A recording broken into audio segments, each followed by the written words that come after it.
नमस्कार दोस्तों, welcome to sports engineer.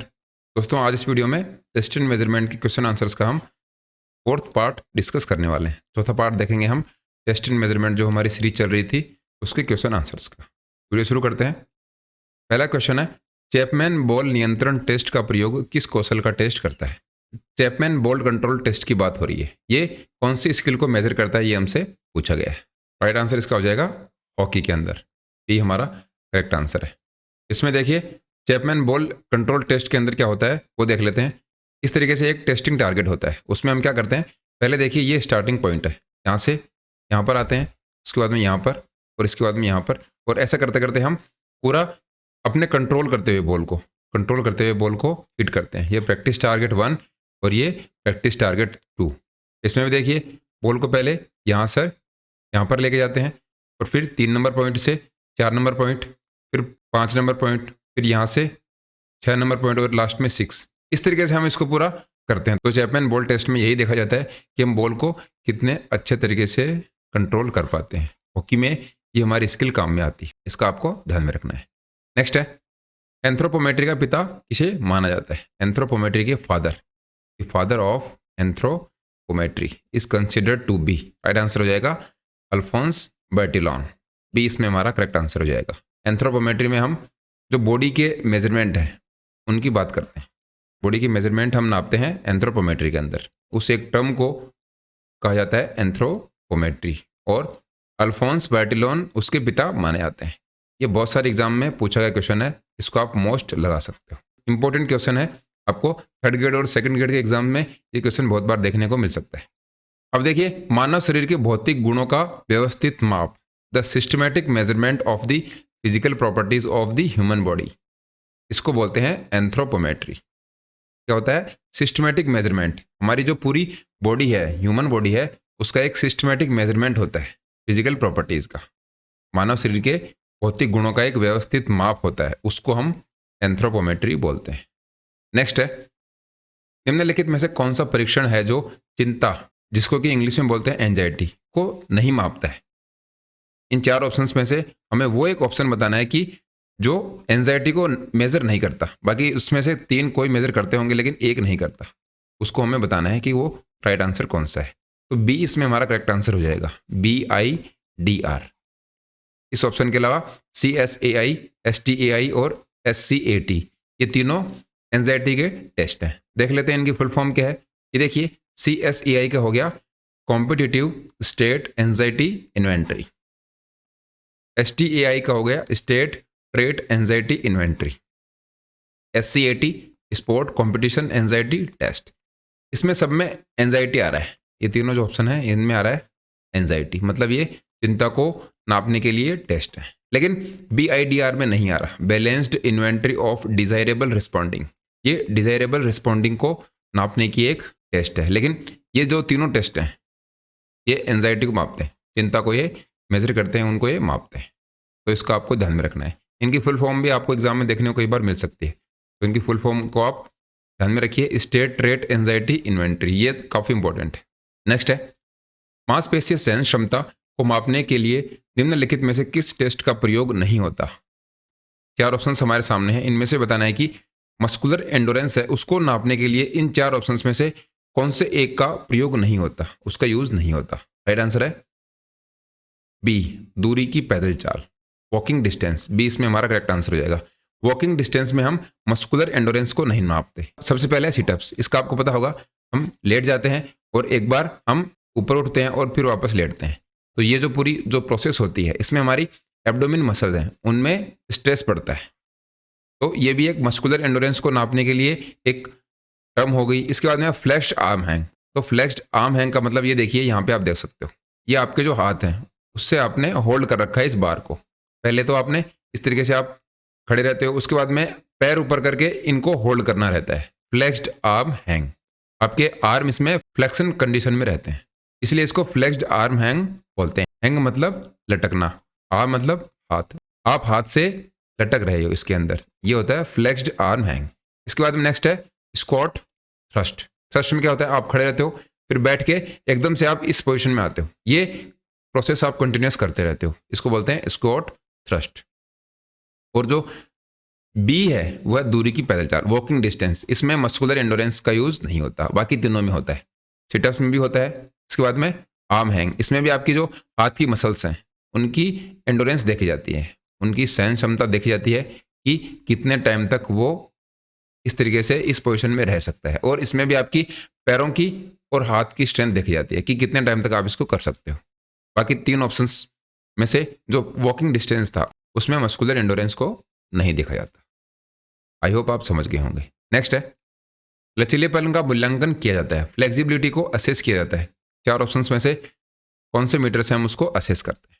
Right answer हमारा हो जाएगा इसमें गोनियोमीटर, बी हमारा करेक्ट आंसर है। गोनियोमीटर से हम लचीलेपन या फिर फ्लेक्सिबिलिटी को मेजर करते हैं, असेस करते हैं उसको। ये देखिए इस तरीके से ये होता है गोनियोमीटर, ये पूरी एक स्केल होती है। इसमें हम क्या नापते हैं? हमारी जो जॉइंट्स हैं उनकी मैक्सिमम लिमिट कितनी होती है वो हम गोनियोमीटर में नापते हैं, और उसी लिमिट को क्या हम बोलते हैं? फ्लेक्सिबिलिटी, लचीलापन उसी को बोलते हैं। हमारे जो जॉइंट्स का मैक्सिमम मूवमेंट होता है उसी को हम फ्लेक्सिबिलिटी या फिर लचीलापन बोलते हैं। तो ये देखिए यहाँ पर एंगल, ये यहाँ पर इतना एंगल आ गया, तो एंगल हमारा कितना बनता है वही तो फ्लेक्सिबिलिटी की हमारी यूनिट होती है। हम कितना हमारे जॉइंट्स को बेंड कर सकते हैं, कितने एंगल तक हम उनको मोड़ सकते हैं, उसी को बोलते हैं फ्लेक्सिबिलिटी। ये हमारा है स्टेशनरी आर्म, ये आर्म हमारा ऐसे ही रहता है और ये मूव करता रहता है। तो और यहाँ से लेकर हमने कितना एंगल बनाया, तो इस तरीके से ये पूरा गोनियोमीटर से हम इसको नापते हैं। इसको आपको ध्यान में रखना है, ये है गोनियोमीटर और ये हम मेजर कर रहे हैं फ्लेक्सिबिलिटी को। नेक्स्ट है सेट की तरह के परीक्षणों का इस्तेमाल मापता है। सेट है वो क्या नापता है? सेट से हम क्या नापते हैं, ये हमसे सीधा सीधा पूछा गया है। ऐसा टेस्ट है जिससे हम मेजर करते हैं। राइट आंसर हो जाएगा एप्टीट्यूड। सेट से हम एप्टीट्यूड को नापते हैं। स्कोलास्टिक एप्टीट्यूड टेस्ट, शैक्षिक योग्यता टेस्ट, सेट से हम एप्टीट्यूड को या फिर योग्यता को नापते हैं। इसको आपको ध्यान में रखना है। नेक्स्ट है एर्गोमेट्री एक तरीका है इसके द्वारा मापन किया जाता है। एर्गोमेट्री एक मेथड है जिससे हम नापते हैं, इससे हम मेजर करते हैं। तो क्या मेजर करते हैं? राइट आंसर हमारा हो जाएगा फेफड़ों की क्षमता, बी हमारा करेक्ट आंसर हो जाएगा। लंग कैपेसिटी मापते हैं हम एर्गोमेट्री से।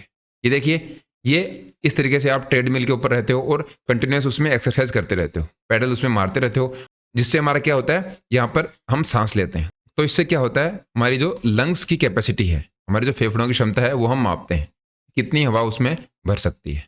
बाकी पॉइंट्स है उनको भी देख लेते हैं। सबसे पहले है कार्डियक आउटपुट। कार्डियक आउटपुट का मतलब क्या होता है? 1 मिनट में हमारा हार्ट कितने ब्लड को पंप करता है, उसको बोलते हैं हम कार्डियक आउटपुट। मसल कैपेसिटी आपको पता ही होगा कि हमारी मसल्स की कैपेसिटी कितनी होती है, मांसपेशी की क्षमता क्या होती है। मान लो आप 100 किलो वजन उठा सकते हो, तो वो हमारी मसल्स की कैपेसिटी हो गई। हमारी जो मांसपेशियाँ हैं उनकी क्षमता होगी कि हम 100 किलो वजन उठा सकते हैं।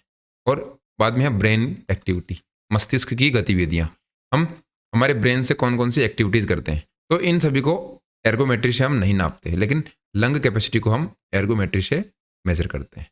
ये आप इस पिक्चर में, इस डायग्राम में इसको देख सकते हो। नेक्स्ट है स्कूली बच्चों में गलत मुद्रा होने का एक प्रमुख कारण है। बैड पोस्चर होने का स्कूल के बच्चों में एक मेजर कॉज है, वो कौन सा है? राइट आंसर है पढ़ने, बैठने, खड़े होने और चलने की बुरी आदतें। बैड हैबिट्स होती हैं ये रीडिंग, स्टैंडिंग और वॉकिंग की, उसकी वजह से बच्चों का पोस्चर खराब हो जाता है। किस तरीके से होता है? ये देखिए ये है एक रॉन्ग पोस्चर। इसमें बच्चा देखो आगे की तरफ झुक के, आगे की तरफ बैंड होके वो पढ़ाई कर रहा है, उसको रीड आउट कर रहा है। लेकिन करेक्ट पोस्चर हमारा क्या हो जाएगा? देखिए ये उसकी आई सीधी यहाँ पर पढ़ने के लिए बैठी है, उसकी बैकबोन स्ट्रेट है, पैर उसके सही हैं, ये हमारा होता है करेक्ट पोस्चर। इस पोस्चर से जब बच्चा बैठेगा तो उसकी आंखों पे भी स्ट्रेस नहीं पड़ेगा, उसकी गर्दन पे भी नहीं पड़ेगा, उसकी बैकबोन है जो उसकी स्पाइनल कॉर्ड है वो भी सही तरीके से रहेगी और उसके पैरों में भी स्ट्रेस नहीं पड़ेगा। तो इन सभी पॉइंट्स को देखते हुए इसको करेक्ट पोस्चर बोला गया है और यह है रॉन्ग पोस्चर। इससे बच्चे सही तरीके से नहीं बैठ पाते। और ये देखिए ये करेक्ट है और ये है इनकरेक्ट। इसमें बच्चे सही तरीके से चलना उनको नहीं आता, उनको बैठना भी नहीं आता और सही तरीके से उनको सोना भी नहीं आता। तब ये सारी कंडीशन होती हैं। ये इनकरेक्ट पोस्चर है और ये है इनके करेक्ट पोस्चर। जब आप किसी सामान को उठाते हो तो आपको इस तरीके से उसको उठाना चाहिए, ये आपका इस तरीके से बैंड नहीं होना चाहिए। बैठते हो तो आपकी बैकबोन है वो स्ट्रेट होनी चाहिए, इस तरीके से मुड़ी हुई नहीं होनी चाहिए। आप जब ड्राइव करते हो उस टाइम पे भी आपको ध्यान में रखना है, आपकी ये पोजीशन होनी चाहिए, ये गलत पोजीशन है। पढ़ने के टाइम पे भी ये आप पोजीशन रखते हो तो अच्छा है, नहीं तो इसमें आपके बैंड हो सकता है नेक के अंदर। आजकल बहुत ज़्यादा देखने को मिल रहा है कि आपकी जो नेक है, गर्दन के अंदर बहुत ज़्यादा बैंड देखने को मिलता है due to mobiles. Mobile phone की वजह से हम लगातार मोबाइल स्क्रीन की तरफ अपनी गर्दन को झुकाकर देखते रहते हैं। उससे ये जो हमारा एरिया है गर्दन का, इसमें बहुत ज़्यादा स्ट्रेस पड़ता है और धीरे धीरे ऐसे बहुत सारे केसेस आने लगे हैं हॉस्पिटल्स में जिनकी गर्दन में यहाँ पे पेन दिखा गया है और आगे चल के शायद ये भयंकर बीमारी भी बन सकती है। तो आप फ़ोन को और बुक्स को जब पढ़ते हो तो सही तरीके से सही पोस्चर का आपको यूज़ करना चाहिए। नेक्स्ट है क्रॉस वेबर टेस्ट का प्रयोग किसके मापन के लिए होता है? क्रॉस वेबर टेस्ट है, उसको हम मेजर करते हैं। उसमें क्या मेजर करते हैं हम? राइट आंसर है मिनिमल मसल स्ट्रेंथ, कम से कम मांसपेशियों की शक्ति को हम मेजर करते हैं क्रॉस वेबर टेस्ट के अंदर। ये देखिए, ये 6 टाइप की हम मसल्स को उसमें मेजर करते हैं। Strength of abdominal plus psoas muscle, abdominal minus psoas muscle, strength of psoas and lower abdominal muscle, strength of upper back, strength of lower back muscle और फ्लोर टच टेस्ट। ये 6 type की हम test का use करते हैं cross weber test के अंदर। देख लेते हैं। ये देखिए, ये टोटल 6 आइटम है। ये है एब्डोमिनल प्लस के लिए, ये है एब्डोमिनल माइनस के लिए। ये कहाँ कहाँ होते हैं ये आप देख लीजिए। ये है सोएस माइनर, ये माइनर मसल होती है, और ये है सोएस मेजर। इन दोनों को आपको ध्यान में रखना है। ये कहाँ पर होती है? हमारा जो पेल्विक एरिया है उसके ऊपर से स्टार्ट होकर ये नीचे तक, यहाँ पर हमारी जो थाई बोन होती है वहाँ तक कनेक्टेड रहती है। जो इनर साइड में है उसको बोलते हैं सोएस माइनर, और जो थोड़ी सी बड़ी साइज की और बाहर है उसको बोलते हैं हम सोएस मेजर। उसके बाद में नेक्स्ट है सोएस लोअर एब्डोमिन की। उसके लिए हम ये एक्सरसाइज करते हैं, अपने पैरों को उठाते हैं, और अपर बैक हम इस तरीके से इस एक्सरसाइज से करते हैं। ये देखिए यहाँ पर है ना, strength of upper back muscle, इसके लिए हम ये एक्सरसाइज करते हैं अपर बैक के लिए। और लोअर बैक के लिए हमारी यहाँ पर होल्ड करके और पैरों को हम ऊपर की तरफ उठाते हैं। फिर लास्ट में हमारा आता है length of back and hamstring muscle. उसमें हम क्या करते हैं? Floor touch test. ये हमारा 6 नंबर पे आ जाता है। तो ये टोटल 6 आइटम मिलकर बनाते हैं क्रॉस वेबर टेस्ट को। इसमें एब्डोमिनल, बैक की मसल, इन सारी मसल्स का हमें टेस्ट देखने को मिलता है। एब्डोमिनल प्लस के लिए ये, माइनस के लिए ये एक्सरसाइज। इसके बाद में लोअर एब्डोमिन के लिए अपर और बैक की दोनों एक्सरसाइज हो गई, और ये लास्ट में आती है फ्लोर टेस्ट की एक्सरसाइज। ये पूरा होता है क्रॉस वेबर टेस्ट। टोटल इसमें 6 आइटम होते हैं। ये आपने देख लिया ये मसल किस तरीके से प्लेस होती हैं। नेक्स्ट है टेनिस का कौशल मापता है, टेनिस स्किल मेजर्स। इन 4 ऑप्शंस में से हमें वो टेस्ट बताना है जो कि टेनिस की एक स्किल को मापता है। राइट आंसर हमारा हो जाएगा ए, डायर टेस्ट। ए इसमें हमारा करेक्ट आंसर हो जाएगा। अब देखिए, डायर टेस्ट तो हो गया टेनिस का। इसके अलावा जो टेस्ट है उनको भी देख लेते हैं। मैकडोनल्ड जो टेस्ट है वो किसका है? फुटबॉल का टेस्ट। फुटबॉल की स्किल को हम मेजर करते हैं मैकडोनल्ड टेस्ट में। मिलर वॉल वॉली टेस्ट हमने देख लिया था, ये किसका है? बैडमिंटन का टेस्ट। देखिए, इसके नाम से आपको कंफ्यूज नहीं होना है। इसमें है वॉल और वॉली, तो वॉली से बहुत सारे स्टूडेंट्स इसको वॉलीबॉल से कनेक्ट कर देते हैं, लेकिन ये एक वॉलीबॉल का टेस्ट नहीं है। ये किसका टेस्ट है? बैडमिंटन का टेस्ट है, वॉलीबॉल का टेस्ट नहीं है। मिलर वॉल वॉली टेस्ट है बैडमिंटन का। ये मैंने बताया भी था किस तरीके से काम करता है। दीवार पे आपको शटल कॉक को बार बार मारना होता है और कंटिन्यूस तरीके से आप इसको सर्विस को करते जाते हो, उसको बोलते हैं मिलर वॉल वॉली टेस्ट। तो डायर टेस्ट है टेनिस का, मैकडोनल्ड टेस्ट है फुटबॉल, और ये वॉली टेस्ट है बैडमिंटन का। नेक्स्ट है सार्जेंट जंप क्या मापता है? देखिए, ये नाम हमारे सामने आ रहा है, सार्जेंट जंप। इस नाम को भी देखेंगे इसका क्या मतलब होता है। पहले इसका आंसर देख लेते हैं। सार्जेंट जंप हमारी वर्टिकल कूदने की योग्यता, वर्टिकल जंप एबिलिटी को मापता है। देखिए, सार्जेंट जंप का मतलब होता है वर्टिकल जंप। इसको हम वर्टिकल जंप या फिर सार्जेंट जंप भी बोल सकते हैं। तो इन दोनों नाम में आपको कंफ्यूज नहीं होना है। अगर आपको वर्टिकल जंप दिया है या फिर सार्जेंट जंप दिया है तो इन दोनों को आपको एक ही समझना है। सार्जेंट जंप का मतलब ही वर्टिकल जंप होता है। तो वर्टिकल जंप में हम ऊपर की तरफ कूदते हैं, ऊपर की तरफ हम जंप लगाते हैं। ये देखिए, ये दोनों फोटोज में आप देख पा रहे हो कि ऊपर की तरफ जंप लगाया जा रहा है। तो यही हमसे पूछा गया था कि वर्टिकल जंप एबिलिटी को हम मेजर करते हैं सार्जेंट जंप के अंदर। नेक्स्ट है निम्नलिखित में से किस मामले में परीक्षण द्वारा कुछ नहीं मापा जाता? देखिए, 4 ऑप्शन हमारे सामने हैं। इनमें से हमें बताना है कि टेस्ट से हम कौन सी चीज़ को नहीं माप सकते। ऑब्जेक्टिविटी, रिलायबिलिटी, वैलिडिटी और क्रिएटिविटी। राइट आंसर हमारा हो जाएगा डी, क्रिएटिविटी। रचनात्मकता को हम टेस्ट से मेजर नहीं कर सकते। बाकी आपको पता ही होगा, ऑब्जेक्टिविटी, वैलिडिटी और रिलायबिलिटी, ये तीनों तो पार्ट होते हैं एक टेस्ट के।